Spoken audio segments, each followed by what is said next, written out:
Hello, brothers and sisters of the church. I want to talk about prayer for our encouraging word today.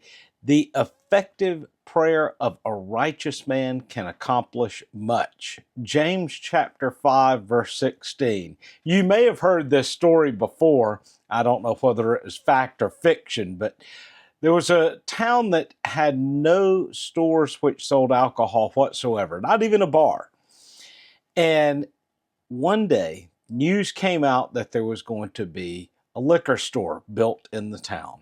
And the church started fervently praying for it. And the night before the liquor store was to open, a violent storm popped up.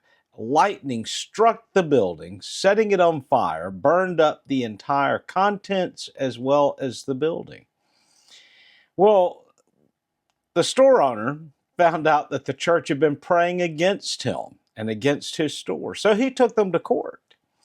And as the court case unfolded, the church continued to deny their responsibility for the liquor store having burned down, while the store owner continued to insist that it was their prayers that had brought this about.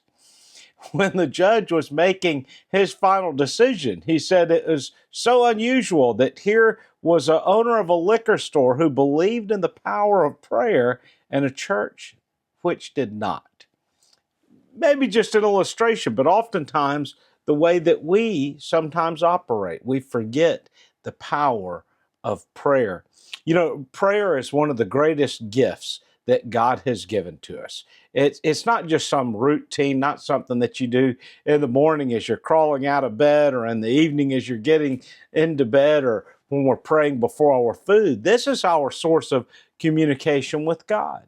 This is our way of connecting with the Lord, not just to give Him our request, but to hear His instruction.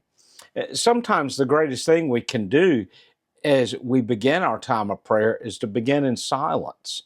I was reading a book on prayer the other day, and it was kind of mentioning to end your prayer with silence. I think you could do both. I'm not saying one's wrong and the other's right, but sometimes I think we just need to come before the Lord and say, "Here I am, Lord," and listen.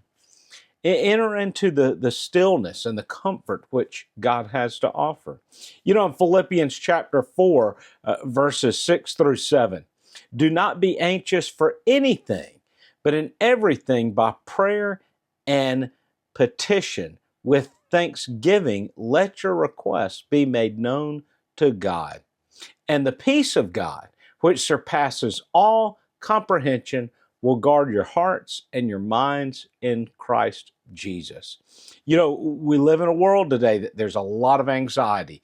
It's amazing how much that continues to grip society. And yet, I feel like at times there's less praying taking place today from the way that it used to be in times past.